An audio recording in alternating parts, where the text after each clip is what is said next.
Cette année 2024 a été bien particulière déjà pour moi parce que c'est l'année où j'ai réussi à enchaîner le triple lancer d'Eminem alors que je vous jure je m'entraîne depuis tout petit. Mais aussi parce qu'en tant qu'auditeur de rap, j'étais vraiment partagé entre est-ce que le rap va super bien ou est-ce que le rap va super mal. Alors si les trentenaires se sont fait aspirer par le néo-purisme, preuve encore que de toute manière on a nous a menti, on ira pas tous au paradis. On finira tous avec un t-shirt le rap, c'était mieux avant. Je dois avouer que moi-même j'étais partagé. D'un côté, jamais les rappeurs n'ont autant vendu, ils remplissent des Bercy en un claquement de doigts, alors qu'il y a 10 ans, il devait être 3 à y arriver. J'ai fait Bercy qui veut Béflan, à part tous ceux qui ont fait Bercy. Un tas de médias pour chaque sous-genre de rap, les acteurs de ce milieu ne font qu'augmenter, et Booba, qui se clashait à l'époque avec 4 rappeurs en 2006, arrive aujourd'hui à trouver un bouc émissaire tous les lundis matins. Et de l'autre, je sais pas, il s'est passé un truc, c'est plus comme en 2007. Ma théorie, c'est que soit le rap est en train de mourir, et je devrais rapidement me trouver un travail avant 2025, c'est une possibilité.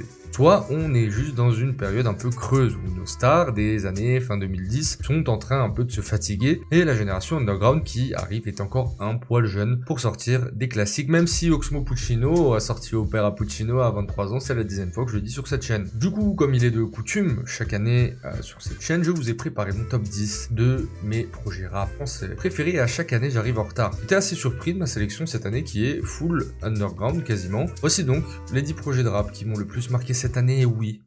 Oui, les enfants, le flop arrive.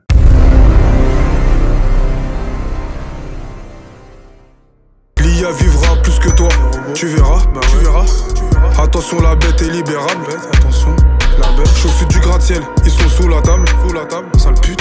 On commence gentiment ce top avec la place numéro 10 et comme vous le savez, si vous suivez la chaîne depuis un moment, la tradition c'est que je garde toujours la 10e place pour un rookie qui a sorti un projet que j'ai kiffé mais qui n'a pas eu la lumière méritée. Il y a 2 ans j'avais mis Bébé Jacques, l'année dernière je crois que j'ai mis Furlax, autant dire que cette place porte chance. Ou c'est peut-être moi qui a du talent, je sais pas, c'est à vous de... Cette fois j'avais envie de parler de 2 artistes qui m'ont accompagné quasiment toute l'année et que j'ai pas réussi à départager. Le premier c'est le run très intéressant qu'a fait le double rappeur de Montpellier que vous connaissez sûrement si vous avez vu ma vidéo sur les 4 rappeurs à moins de 1000 auditeurs par mois que j'avais fait il y a quelques mois. En sortant pas moins de 3 EP sur l'année 2023. Le premier avec un grand A, sorti en janvier sur lequel je le découvre et je me prends une claque phénoménale grâce à sa manière de rapper si particulière.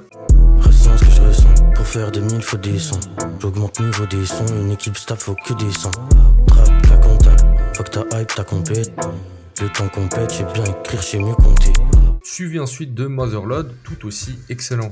Pour le train de vie de BK, faut qu'on décale. C'est du vrai son, c'est de la vraie calme. Sit down, reste calme, c'est impeccable. PK dans la Maybach, ça les démarre, il est très tard comme pour la BK. Pour terminer sur un EP commun 5 titres avec OG Lunis qui marche ultra bien, mention d'ailleurs spéciale au son La Villa d'Offset qui est je crois un des sons que j'ai le plus tabassé cette année. Snake comme Medusa, je parle pas, je fais que du son.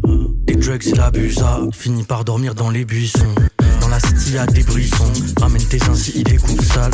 Je vais pas me répéter le concernant, j'en ai déjà parlé dans une vidéo, mais c'est vraiment un gars à suivre en plus d'être super productif. De l'autre côté, changement d'ambiance avec TH que j'ai découvert cet été. Il y a sa série de freestyle en passant un peu à côté tellement la proposition est bizarre à la première écoute. Puis un peu plus tard on l'entendra sur le son Ozymen issu de l'album de Icazboy qui mettra un peu plus de lumière sur ce tueur à gages du 93. Probablement l'un des partis pris les plus originaux qui m'a été donné d'entendre cette année. Une fois que vous montez dans le train TH, je vous jure c'est impossible de descendre. Eurostar. Chaque été au carnaval, chaque hiver au tribunal. Je te fais fracture occipitale, tu dors à l'hôpital, je vise. Il a vraiment une manière de poser ultra particulière avec une façon de gérer les temps que j'avais jamais entendu dans le rap.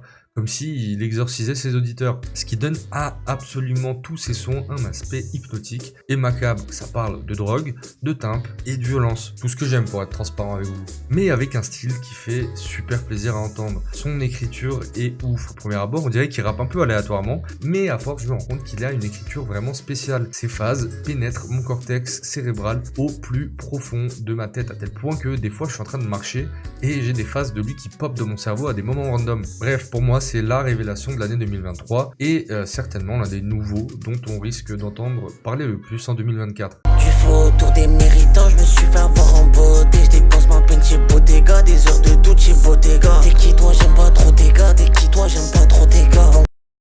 un rapport très particulier à la musique de Khali. J'avais poncé à l'époque son EP Tournesol, que j'avais adoré, puis je suis passé complètement à côté de son premier gros projet, Layla, qui pourtant avait l'air de faire l'unanimité. Il me ressemble pas non plus, son projet d'après m'avait assez plu, même si je m'en étais un peu vite lassé. Et là, enfin, j'arrive à rentrer dans un projet de Khali entièrement depuis un long moment. 23, qui fait probablement référence à son âge, mais aussi à mes 23 ans que je n'ai plus depuis 5 ans, et qui me rappelle, comme Ngannou, que je devrais arrêter de taper les rappeurs sur Twitch pour vivre. Assez mitigé à la première écoute, c'est finalement en me forçant à réécouter le projet le lendemain que je me le suis pris de plein fouet. Et il faut dire que le niveau de Khali devient vraiment intéressant, solide, et surtout ça gagne en maturité, tant dans les paroles que dans la manière de poser. Le clip de Bottega est magnifique, l'intro du projet est sublime, et surtout London, vraiment un des morceaux de l'année pour moi. Il arrive à percer ce petit plafond de verre que j'avais avec lui, où pour moi il y avait tous les éléments à l'époque, mais la mayonnaise prenait pas assez pour me marquer, et là je suis vraiment conquis de fou.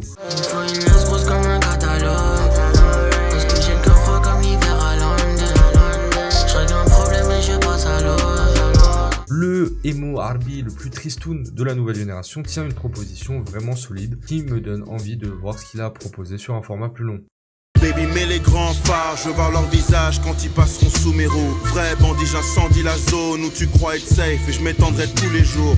Bon, si vous avez suivi mon top 100 des meilleurs albums de rap que j'ai sorti en décembre, je vous apprends rien si je vous dis que je suis très Yankee de Varnish la piscine. Mais quand je dis Yankee, je parle pas genre de Yankee le client à la boulangerie, ni même de Hervé le Yankee qui est un client fidèle, non. Je vous parle d'un degré de Yanklardise qui ferait peur à Spider Z et son meilleur fan. Je sais pas si vous me comprenez. Je parle du Yankee originel, celui qui se prend des coups de pression par Paul Mirabel, celui qui fume de la White Widow compressée, celui qui stoppe. Ok, ça va, on a compris, je pense. Après un Kaokis flamboyant en 2022 aux côtés de Makala, Varnish, toujours aux manettes de ses productions, décide de renfiler sa casquette de rappeur pour un 6 titres sans fioriture. Et vraiment j'insiste quand je dis sans fioriture, Varnish c'est l'équivalent d'un enfant de 1 an et demi qui arrive à colorier sans dépasser. Alors bon là c'est pas hyper impressionnant comment je le dis, mais c'est... Ah si, c'est impressionnant un enfant d'1 an et demi qui dépasse pas. This Lake is Successful est un véritable petit bijou musical à la hauteur de ce qu'on aurait pu attendre de Varnish et ce qu'il propose depuis maintenant quelques années. Et cette EP m'a fait me rendre compte d'une chose aussi, c'est que on se plaint de trop vite passer à autre chose quand on écoute un album, et c'est une réalité, hein. Il y a quelques années je me souviens que je ponçais les albums beaucoup plus. Vous me direz, la faute à la surproductivité et aux nombreux stratosphériques de sorties rap qu'on a depuis 2018, peut-être.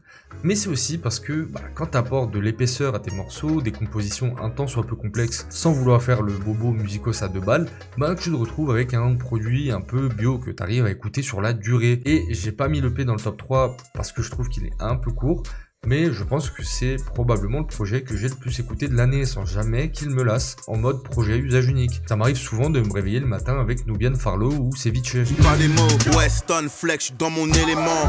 Think straight dans tes sentiments. Nègre t'inquiète pas, la balle est dans mon camp. Dans 30 secondes elle finira dans ta tente.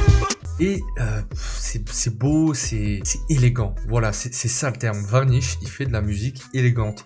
Et tout sonne d'une justesse presque académique, mais avec la légèreté d'un mec qui a l'air de faire ça dans sa chambre sans trop forcer. Alors, l'inspiration entre Pharrell et Tyler est évidente si vous le connaissez pas, mais déjà c'est archi assumé de son côté.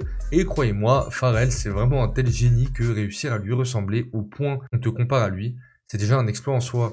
Mais l'inspiration a ses limites. Varnish a vraiment réussi à créer une vibe particulière dans ses sons. En fait, cette EP, pour moi, c'est vraiment le croisement parfait entre le génie d'un Pharrell, des compositions assez poussées musicalement, et la touche française un peu années 80, variété alternative qui se met aucune barrière, genre Rita Mitsuko, ou encore Maya, groupe assez discret des années 80 qui ne durera pas, mais un de leurs sons avait un peu marché, c'est Let Coco, qui avait d'ailleurs été samplé par Midsizer. L'ombre des oiseaux, caresser sa peau, elle nous au lait de coco. Pour moi, ce son-là, je sais pas comment expliquer, mais c'est la même vibe que ça. Et j'ai capté quand les faits, je suis sous les effets, je vois le bout du tunnel. Et surtout, ça reste rap, parce que si on peut se demander un album aussi éclectique que L'amour de DC's ou Saison 0 de Luigi, c'est du rap, et spoiler, c'est pas du rap, là où Varnish garde une vraie filiation avec le rap, comme notamment sur Quartz Freestyle, où ça rappe vraiment. Big Bang, j'suis dans mon univers, tout est carré. raisonnable. Passe une X6 et je suis calé.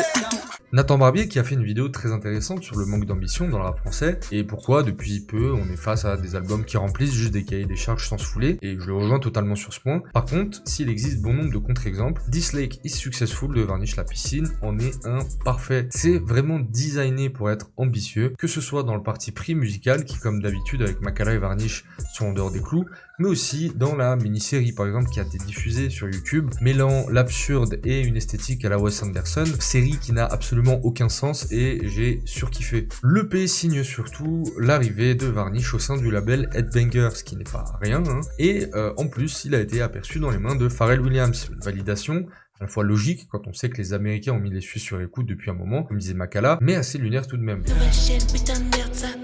Bénéfice c'est le mot du jour. À la grecque on te fait tes contours. Je l'ai pas sorti, pourquoi tu cours? Ah là là. Ah les gars, qu'est-ce que je suis content les refs. Non vraiment je suis très content de vous parler de ce projet. Pour deux raisons. La première, c'est que l'année dernière, j'avais parlé de Ad Astra dans mon top 10. Complètement révolté, personne n'ait pris le temps de parler de ce projet qui était merveilleux, qui apparemment vous a fait kiffer et vous avez donné un tas de force aux frérots. Et c'est trop cool. Suite à quoi, Furlax m'avait fait une promesse digne d'une scène émouvante à les shonen, m'assurant qu'il allait me donner raison de lui avoir fait confiance. 6 mois plus tard, il drop son projet Nebula en pleine fin du mois d'août. Choix surprenant de prime abord, comme l'avait soulevé d'ailleurs Mehdi Maizi, mais qui en réalité était un coup de génie, vu que personne ne sort de projet à ce moment-là de l'année. C'est la solution parfaite à la problématique de beaucoup d'artistes underground qui sortent des projets et qui sont noyés dans le flot de sorties d'artistes plus gros qu'eux. Et ça n'a pas raté. Nebula est un banger sans nom et tout le monde se met à parler de Furlax, toujours aux manettes de ses prods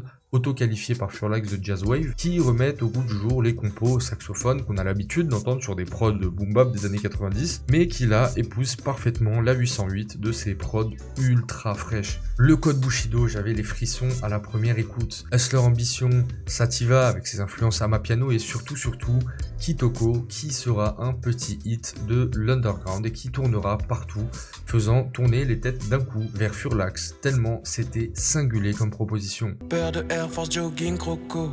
Bitch est bonne, elle est Kitoko. Nouvelle chaîne sur les biscottos. Nouvelle chaîne sur les biscottos. Bénéfice c'est le mot du jour.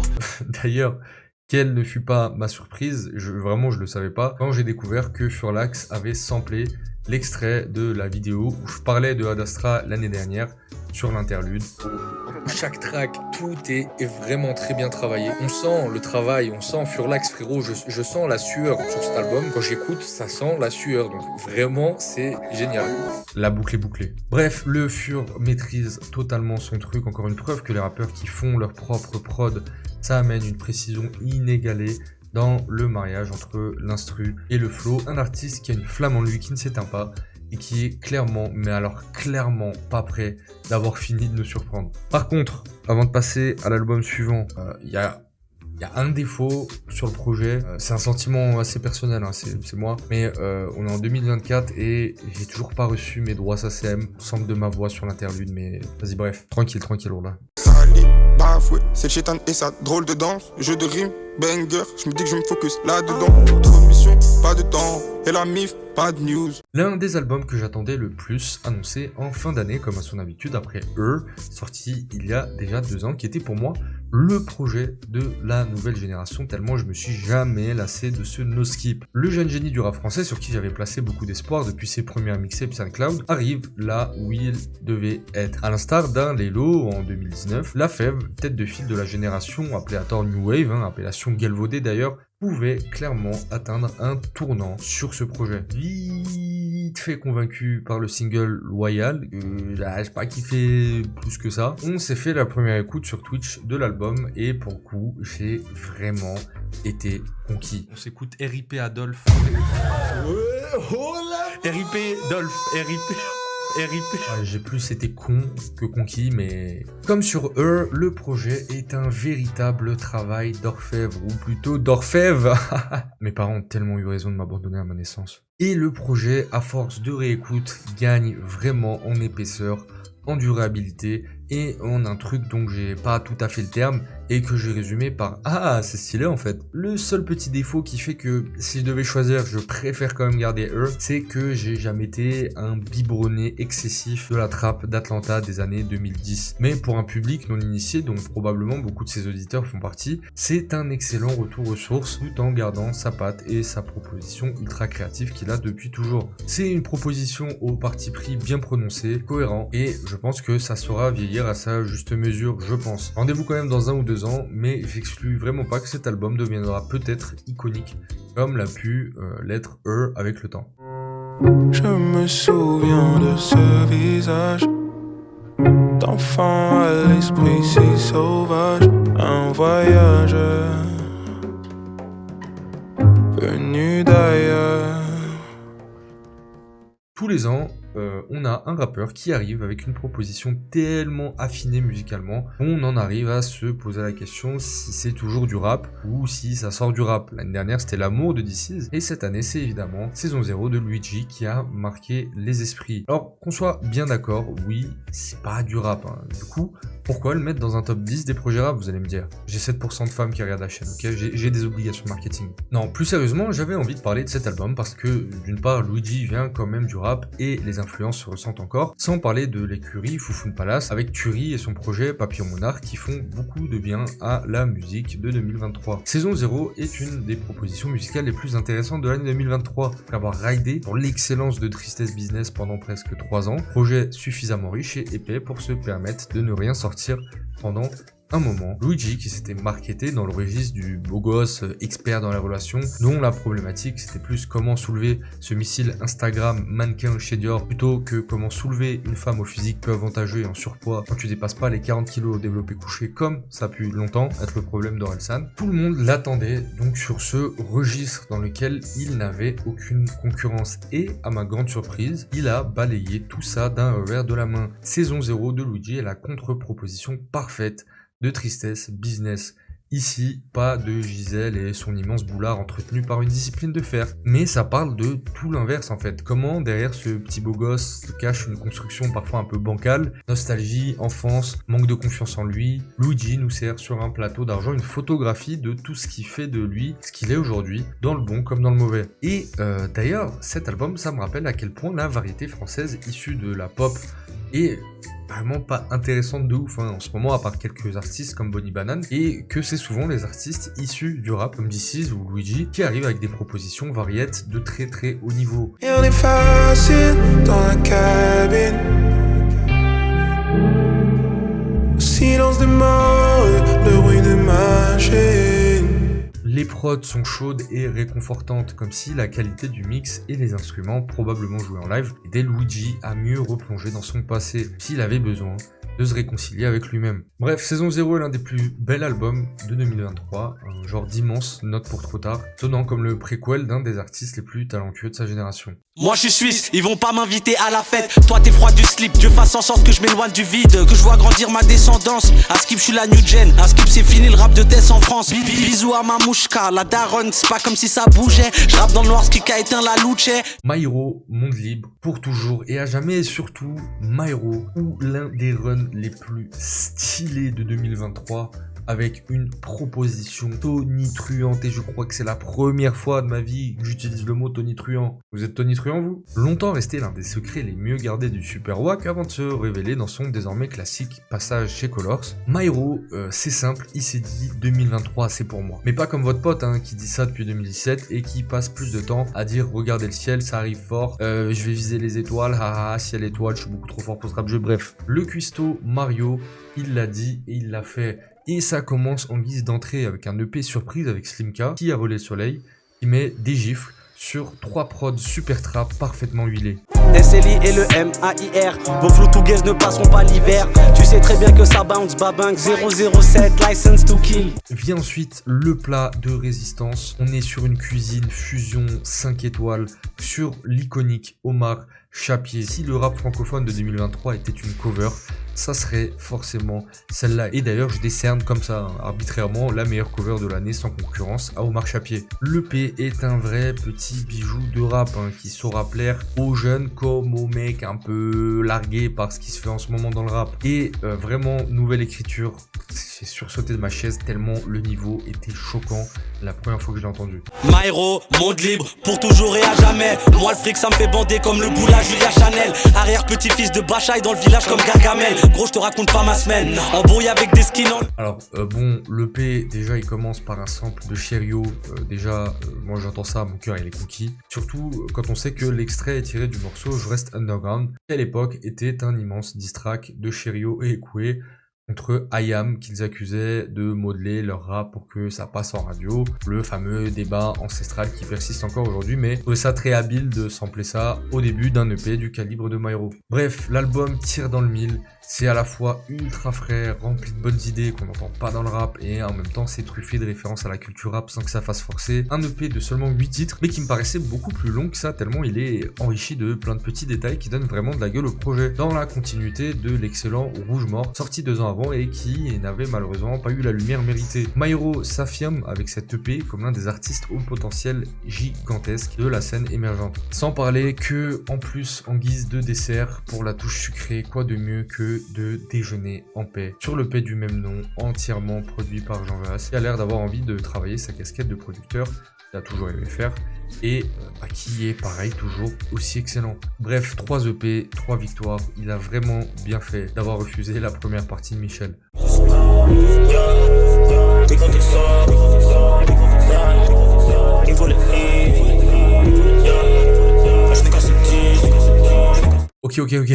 Ok, attendez, please, je vous en supplie, avant de me frapper, posez vos fourches et vos torches là, et pourquoi il y en a un qui a une capuche blanche toute pointue là, t'es bizarre mon ref. Je sais, ce projet aurait totalement dû se retrouver dans le flop. Y a pas de souci. Et je vous avoue que j'y ai pensé, au vu de la déception populaire. Mais finalement, en étant totalement transparent avec vous, j'ai écouté et je continue à écouter cet album de manière très régulière. Je sais pas, est-ce que je l'aime comme on finit par aimer une meuf moche parce qu'on tombe amoureux, ou vraiment cet album a quelque chose de plus que les autres, je ne sais pas. Mais d'ailleurs, comme beaucoup de sons d'Ateyaba, j'ai le sentiment que cet album a une durabilité inépuisable. Alors, parlons des sujets qui fâchent. Pourquoi le public a autant mal reçu cet album ? Je pense qu'il y a 3 raisons à ça. La première raison, et pour moi la plus évidente, l'attente sur Ateyaba était beaucoup trop longue. En plus d'être imbuvable avec son public, et après des takes désastreux sur Twitter, son retour avait l'odeur d'un daron qui revient 15 ans après être parti chercher des clopes. T'étais où en fait ? T'étais où Gilles ? Quand j'ai découvert la drill, quand Hamza a sorti Paradise, et quand Lelo a pété, pourquoi t'étais pas en feat ? T'as jamais été là pour moi et tu reviens comme ça comme une fleur ? Avec l'avortement d'Ultraviolet éparpillé sur différents projets, et encore même pas certains, les gens ont naturellement transposé en fait toutes leurs attentes d'Ultraviolet sur la vie en violet, chose qu'il ne fallait pas faire, mais vu qu'il fait zéro com, c'est complètement de sa faute et pas celle du public. J'ai fait le deuil d'Ultraviolet après ma vidéo sur Ateyaba, donc ça me va, mais très difficile de revenir comme ça quand t'as 90% de ton public que t'as fait souffrir pendant des années sans vraiment leur expliquer les choses. Deuxième point, on n'est pas habitué à ça en France. Alors je vais pas vous servir la 150e soupe de Ateyaba, c'est trop original, il est trop en avance, nanani, mais force est de constater que c'est quand même un peu un ovni musical de drop des projets de ce calibre en France. Et enfin, troisième point, Pokéball. Sérieux, pourquoi il a gardé ce son de merde ? Évidemment, je le trouve abominable, encore que je le vois juste comme une interlude de mauvais goût, donc ça va, et je sais qu'il y a des détracos parmi vous qui kiffaient ce son premier degré, mais c'est malheureusement un peu l'image que l'album a gardé, et même l'excellent Solaire ne parviendra pas à rééquilibrer la balance dans l'esprit des gens. Et me concernant, je sais qu'on va me traiter de suceur d'Ateyaba dans les commentaires, je le sais, et vous savez quoi ? Vous avez raison, je le sais, quand je parle d'Ateyaba, j'ai la bouche qui sent le Non, plus sérieusement, je suce absolument aucun artiste. Je pense avoir passé l'âge. Et honnêtement, vu sa carrière chaotique, je me serais certainement pas forcé à aimer un album. Alors, oubliez ce qui s'est passé avant, essayez de zapper que Ateyaba est un espèce de savant fou un peu border, et relancez-vous l'album sans rien attendre. Shenron est un banger atomique dont je me suis jamais lassé. Le rythme des basses et les coups de lame m'hypnotisent totalement.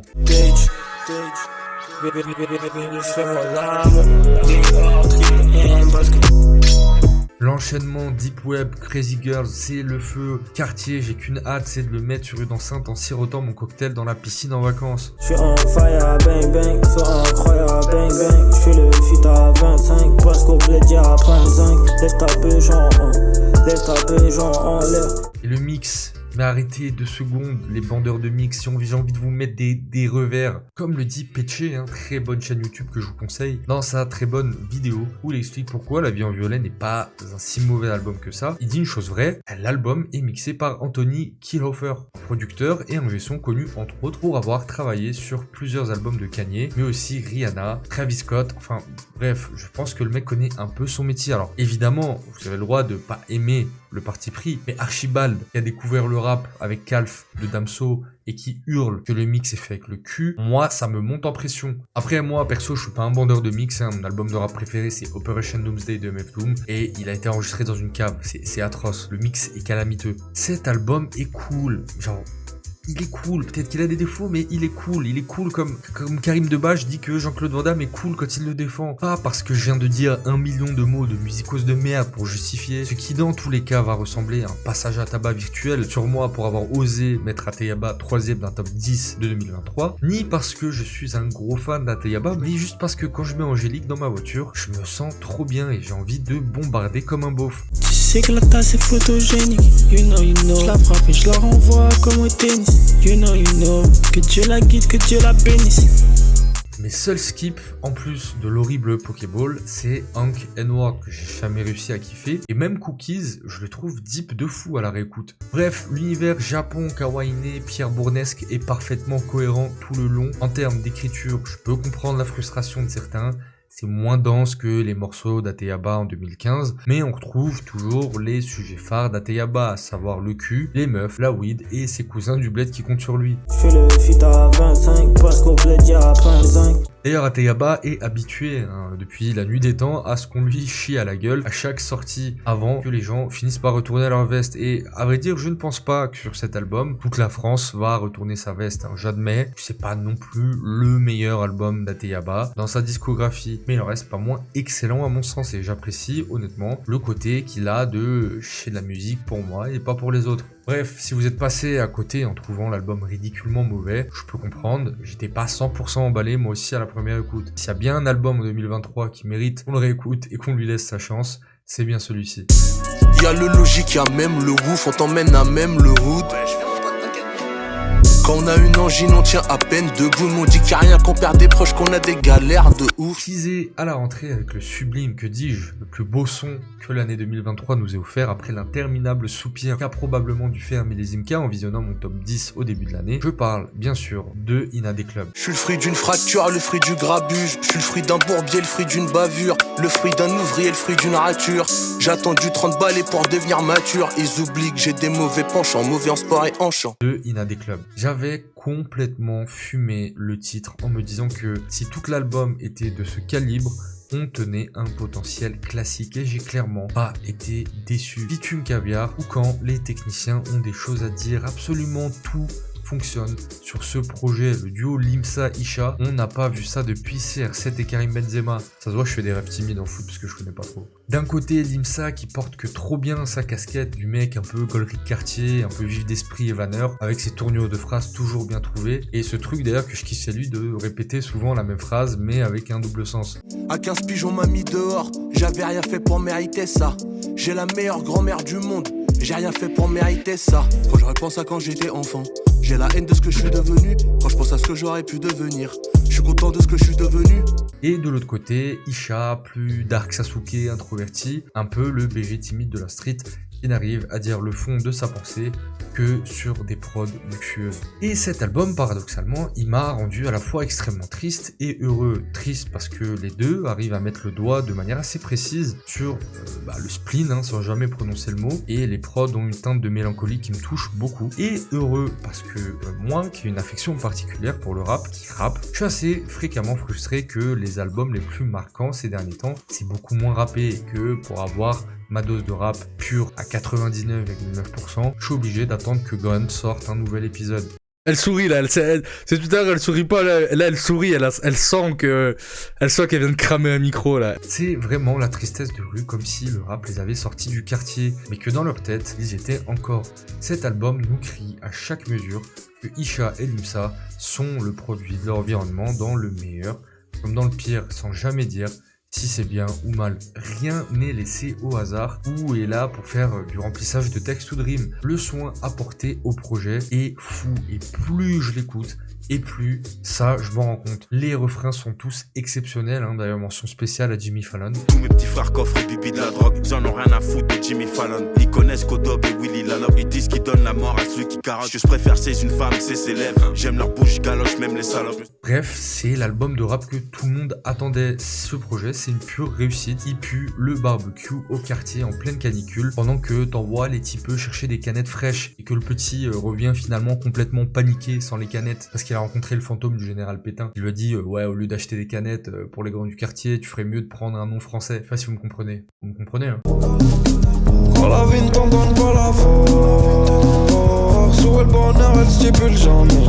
Le outsider de l'année 2023. Alors, je l'ai déjà annoncé sur Twitter, hein, donc je vais pas m'étaler ici trop, pour la simple et bonne raison que j'avais promis que je sortirais une vidéo sur cet album en janvier. J'ai du retard, mais ne vous inquiétez pas, c'est en cours d'écriture et croyez-moi, je vous prépare un banger. 1.6, j'ai instantanément capté le potentiel de l'album à la première écoute de Shadowboxing ou de Hinata. Alors, c'est trop, évidemment, les rythmiques, Shabby, moi ça me parle, le rap comme ça me parle, les mélodies, tout. Je suis designé, mon existence est designée pour écouter ce genre de shit en fait.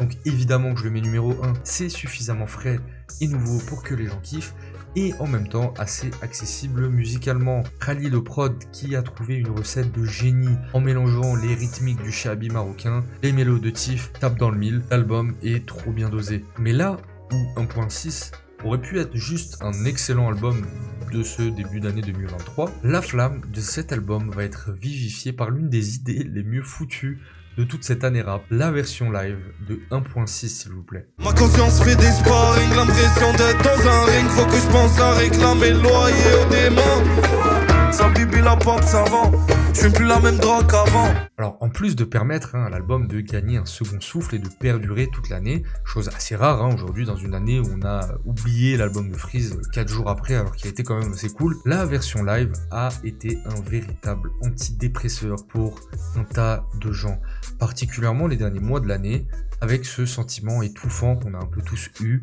où on avait l'impression de suffoquer presque en voyant les images de la Palestine, en plus de l'ambiance vraiment pas ouf qu'il y avait en France à ce moment-là. La version live de 1.6 est une légère fenêtre de tranquillité qui personnellement m'a fait vraiment beaucoup de bien, raison pour laquelle je me voyais pas le mettre ailleurs qu'à la première place. Bref, pour Tiff, il y a clairement un boulevard, que dis-je, une autoroute. Vraiment hâte d'entendre la suite et du coup rendez-vous après le flop 10 pour la vidéo sur 1.6. Voilà, cette vidéo est désormais terminée, désolé un peu pour le retard, le top 100 m'avait un peu exténué et j'étais occupé sur d'autres projets. N'hésitez pas à vous abonner, à suivre sur Instagram, sur Twitter, à venir sur les live Twitch, c'est tout en fait, c'est à peu près tout. Je reviens vite normalement, d'ici là prenez soin de vous les gars, ciao.